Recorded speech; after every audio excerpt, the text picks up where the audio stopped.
Episode 64। Rajasthan में तबादला तूफान। तबादलों को लेकर क्या राजस्थान की सरकार की व्यवस्था फेल हो गई है या राजस्थान सरकार के मंत्री हो गए हैं बेकाबू? नमस्कार, मैं हूं रमेश अग्रवाल। बात आमजन के विशेष में आज हम बात करेंगे राजस्थान में ट्रांसफरों में जो घमासान मचा हुआ है उसके बारे में। मित्रों, राजस्थान में इन दिनों कोई चुनाव, ना कोई बड़ा आंदोलन या कोई अन्य तरह की बड़ी गतिविधि कुछ भी नहीं है, लेकिन फिर भी पूरे प्रदेश में एक ऐसा मुद्दा छाया हुआ है जिसने कर्मचारियों को लेकर विधायकों और विभिन्न विभागों के मंत्रियों और अधिकारियों तक आम जनता को परेशान कर रखा। मुद्दा है कर्मचारियों के ट्रांसफर। सोशल मीडिया पर आरोप लग रहे हैं कि सरकार के दफ्तरों में कर्मचारियों की लंबी कतारें हैं, मंत्रियों के घरों पर भीड़ उमड़ रही है, मंत्री जी डाल डाल और कर्मचारीगण पात पात। मित्रों, विधायक अपने क्षेत्र के समर्थकों और अपने ही लोगों के स्थानांतरण नहीं करवा पा रहे हैं और संबंधित विभाग के मंत्री जी और मुख्यमंत्री जी भी कोई किसी की सुनने वाला नहीं है। जिन विभागों में जिन लोगों के ट्रांसफर हो रहे हैं, ये कैसे हो रहे हैं, किसके कहने से हो रहे हैं, किसी को कुछ पता नहीं। सब घालमेल। राज्य कर्मचारियों के ट्रांसफर को लेकर राज्य सरकार में उसके विधायकों और यहां तक कि मंत्रियों और पूर्व मुख्यमंत्री तक में भी असंतोष है। आम जनता में असंतोष है, आम कर्मचारियों में असंतोष है। या कहीं राजस्थान में अगर कोई पूछे कि राज की को, राजस्थान में राज पोपाबाई को, और पोपाबाई के राज का मतलब आप सब समझ ही गए होंगे।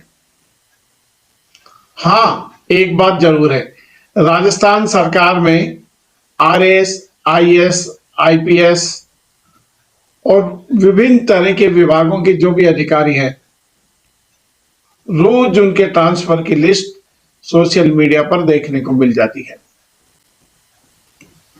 और इन बड़े अधिकारियों की ट्रांसफर लिस्ट ऐसे निकाली जा रही है जैसे सरकार को कोई विधानसभा या लोकसभा का चुनाव लड़ना है, क्योंकि अक्सर चुनाव से पूर्व ही बड़ी संख्या में इन बड़े अधिकारियों के स्थानांतरण सरकार अपनी अनुकूलता के अनुसार इनको इधर उधर लगाती है। अपनी पसंद के अफसरों को ऐसे स्थानों पर लगाती है जिससे चुनाव जीत सके, लेकिन फिर भी सरकारें चुनाव हार जाती हैं। ये बात किसी पार्टी विशेष के लिए नहीं, बल्कि राजस्थान की और किसी भी प्रांत की सभी पार्टियों के लिए है। राजस्थान में तो खासकर दो ही राजनीतिक पार्टियां, भारतीय जनता पार्टी और कांग्रेस। इसके अलावा कोई तीसरी पार्टी ना है और ना दूर दूर तक तीसरी पार्टी का कोई वजूद है। सरकार के अपने भी और विपक्ष भी सरकार पर हमला बोल रहे हैं और इस समय इन समस्या का समाधान मित्रों, कोई सी भी पार्टी राजस्थान में किसी भी प्रांत में बैठी हो, इस ट्रांसफर नाम की समस्या का समाधान किसी सरकार के पास नहीं है। मैंने इस विषय पर अपने पिछले एपिसोड में ट्रांसफर की समस्या के सुझाव, ट्रांसफर की समस्या के समाधान के बारे में कोई चर्चा की थी, अपने सुझाव दिए थे। मित्रों, आप सबको ध्यान होगा कि आज से 20 से 25 साल पहले राज्य कर्मचारियों को, खासकर नॉन गजेटेड राज्य कर्मचारियों को अपने स्थानांतरण के लिए मंत्रियों और विधायक महोदयों के चक्कर नहीं लगाने पड़ते थे। हर विभाग में बैठे हुए विभाग के निदेशक राज्य स्तर पर और जिलों के अधिकारी जिला स्तर पर ही अपने अधीन आने वाले कर्मचारियों के स्थानांतरण उपलब्ध खाली जगहों के आधार पर कर दिया करते थे। लेकिन समय बदला, सरकार, शायद सरकार के मंत्री और विधायकों को यह लगता होगा कि हमारी पूंछ कैसे बढ़े। लोकतंत्र में जब पावरों का विकेंद्रीकरण किया जाता है, देखने में उल्टा ही नजर आ रहा है कि पावरों को सेंट्रलाइज किया जा रहा है। कई बार आशंका होती है कि नीचे के बैठे अधिकारी भ्रष्टाचार करेंगे, लेकिन अनुभव इसके विपरीत है। इस भ्रष्टाचार की प्रक्रिया में जो ट्रांसफर्स के नाम पर की जाती है, ना नीचे के अधिकारी कभी कम रहे ना ऊपर के, और जिनको नहीं करना वो इस भ्रष्टाचार की लीला से दूर है, अलिप्त है। मेरा बार बार सरकारों से निवेदन है और मैं सरकारों से कहता हूं कि किसी भी प्रांत में किसी भी पार्टी की सरकार आ जाए, आप कर्मचारियों की ट्रांसफर की नीति कभी नहीं बनाएंगे, क्योंकि विधायकों और मंत्रियों की पूंछ कम हो जाती है और कई बार राजनेताओं का धंधा भी चौपट हो जाता है। राजस्थान में लगभग 30 वर्षों से दोनों ही पार्टियों की सरकारें हैं, कभी कांग्रेस और कभी भारतीय जनता पार्टी की सरकार। दोनों ही सरकारें ट्रांसफर की नीति बनाने का गाना लगातार गाती रही हैं और हम उस गाने को सुनते रहे हैं, लेकिन पिछले लगभग 25-30 वर्षों में इसका रिजल्ट कुछ भी नहीं। सरकार की तरफ से कोई स्थानांतरण की नीति सरकारी कर्मचारियों के लिए नहीं बनाई गई और ये स्पष्ट नीति ही कई बार दोनों ही पार्टियों की सरकार के समय समय पर राजस्थान से पतन का कारण बनी है।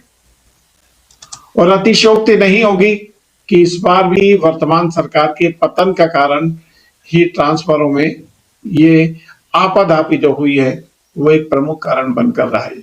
अगर हर समय सभी विभागों के नॉन गैजेटेड कर्मचारियों के स्थानांतरण अगर खुले रहें तो बताइए क्या दिक्कत है। और खाली पोस्टों पर कर्मचारियों का स्थानांतरण जिले के अंदर जिले के अधिकारी और जिले से बाहर स्थानांतरण के लिए राज्य स्तर के निदेशक या डायरेक्टर या जो भी अधिकारी राज्य स्तर का हो, वो अधिकारी इस काम को भली भांति कर सकते हैं।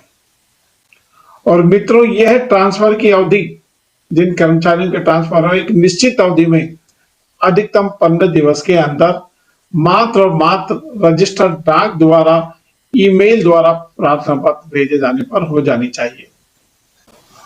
और इतना ही नहीं, आज तकनीक का जमाना है।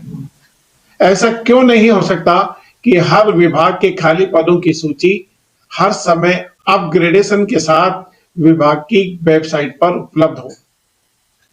अगर ऐसा हो जाए तो सरकार और कर्मचारी बहुत सारी दिक्कतों से बच सकते हैं।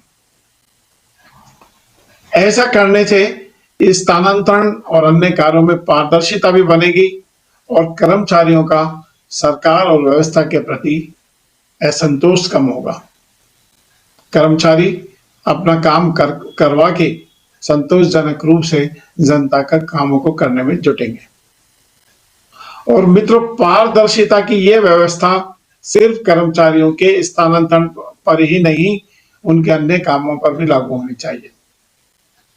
क्यों किसी भी कर्मचारी को निदेशालय में, जिले के विभागों में चक्कर लगाने पड़ते हैं? टेक्नोलॉजी का उपयोग सभी नागरिकों के हितों के कार्य करने में क्यों नहीं हो सकता? क्यों किसी भी कर्मचारी और आम नागरिक को बार बार अधिकारियों के चक्कर लगाने पड़ते हैं? और साहब, इतना ही नहीं, ऐसे सभी अधिकारी जो कर्मचारी जनता के सेवक के रूप में, लोक सेवक के रूप में नियुक्त किए जाते हैं, उनकी कार्य निष्पादन की पद्धति, एक निश्चित जवाबदेही तय होनी चाहिए। कई बार लगता है कि ये लोकतंत्र है, राजतंत्र या फिर लूटतंत्र है, क्योंकि संबंधित कार्यालयों में चक्कर लगाने में तो लोगों की जूतियां घिस जाती हैं। कई बार तो इन जिम्मेदार अधिकारियों से कर्मचारी और जनता को अपमान तक भी झेलना पड़ता है। आखिर कब तक चलेगी ये व्यवस्था? देश को आजादी मिले 80 साल हो गए, लेकिन आज भी हमारी व्यवस्था शायद अंग्रेजों के जमाने की व्यवस्था से भी पीछे पड़ी है। आज के एपिसोड में बस इतना ही। कल फिर किसी नए विषय के साथ आपके सम्मुख उपस्थित होंगे। अगर आपको मेरे चैनल और मेरी बातें ठीक लगे तो इस चैनल को लाइक करें, शेयर करें, सब्सक्राइब करें और अपने विचार नीचे कमेंट बॉक्स में अवश्य लिखें। नमस्कार, शुभ रात्रि, धन्यवाद।